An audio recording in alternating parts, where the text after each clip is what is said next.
Hello guys, welcome back to my channel. खूप दिवसांनी video टाकत आहे कारण मध्यंतरी आत्ता थोडेसे उडदाचे पापड वगैरे 5 किलोचे केले तर 2-3 दिवस माझे त्यातच गेले.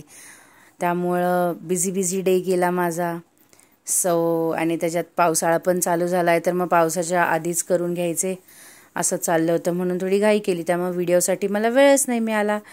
तर आज आपण कोबी मंचुरियन करतोय, तेही एका फरमाईशीवर करतोय.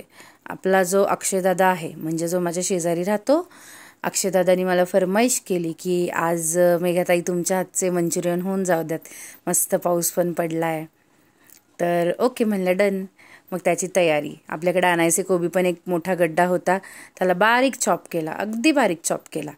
आणि त्याच्यामध्ये मीठ ॲड केलं, आपल्या चवीनुसार salt, ginger garlic paste. Chinese असतं ना, तर चायनीजला ब्लॅक पेपर आणि व्हाईट पेपर हा म्हणजे कंपल्सरी लागतो.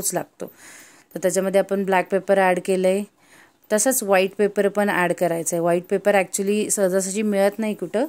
जसे मोठे स्टोर्स असतात लाईक बालाजीचा वगैरे, बालाजी, अजून तुम्हाला सांगते असे माऊली ट्रेडिंग वगैरे जसे असतात. आता मी धनगवडीत राहते, सो माझ्या इथं आहेत, बालाजी आहेत, माऊली ट्रेडिंग आहे, अशी बरीच दुकानं आहेत जिथं मिळत होतं, इझिली अवेलेबल होतो. ते म्हणतात की अख्खं पॅकेट घ्या म्हणून, पण आपण त्यांना सांगायचं की नाही, माझं काही चायनीजचं दुकान नाही आहे, सो मला थोडाच द्या, मला घरगुतीसाठी हवा आहे तर थोडाच द्या. ते देतात. So black pepper, white pepper, soya sauce, green chilli sauce, red chilli sauce, vinegar, हे सगळे चायनीजच्या गोष्टी. जर तुमच्याकडं चायनीजची चटणी असेल चिंग्सची तर ती पण तुम्ही ॲड केली तर चालते. आणि आता प्रश्न आहे मोठा मेन इन्ग्रेडियंट्सचा, जो की चायनीजमध्ये यूज केला जातो, तो म्हणजे अजिनोमोटो. तर आता नाही म्हणलं तर ती टेस्ट येणार नाही आहे, आणि हो म्हणलं तर ते हानिकारक पण आहे. पण मग काय करायचं, सो नाही ॲड केलं आहे मी. तर थोडीशी टेस्ट कमी लागली तरी चालू शकतं आहे आपल्याला. आणि ज्यांना नसेल चालेत त्यांनी नॉट विनेगर, अजिनोमोटो अगदी थोडासा चिमूटभर यूज केला तरीही चालणार आहे. कारण आता बघा, बाहेर खाता तुम्ही चायनीज तर तेव्हा काही तुम्ही ते अवॉइड करता का? नाही करत.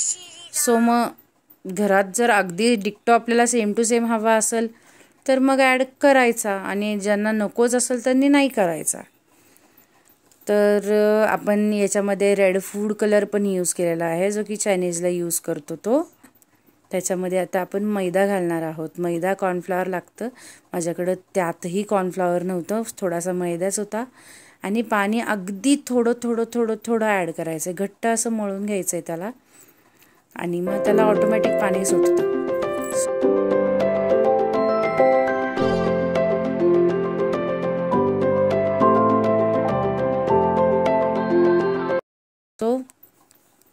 एकीकडं कढईमध्ये तेल तापत ठेवायचं चांगलं कडकडीत, आणि भजी सोडून द्यायची.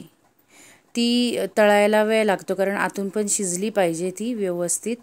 त्यामुळं बारीक पहिलं मोठं फ्लेमवर आपण घ्यायची आहे तिला करून, मग तिला मीडियम फ्लेमवर आणायची आहे, आणि मग परत कुरकुरीत होण्यासाठी, कडक होण्यासाठी मोठ्या फ्लेमवर घ्यायची आहे. आता रेड कलर ॲड केला आहे म्हणून त्याचा रंग असा थोडासा अगदीच शिजत आला की ते करपल्यासारखा दिसतो, पण तसं काही नाही आहे. ते आतून व्यवस्थित शिजणं गरजेचं आहे. तो मैदा आपण ॲड केलेला आहे त्याच्यात. उगाच तो कच्चा राहिला तर पोटात दुखायची कामं नको, बरोबर ना?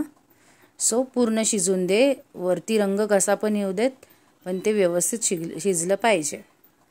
Thanks for watching.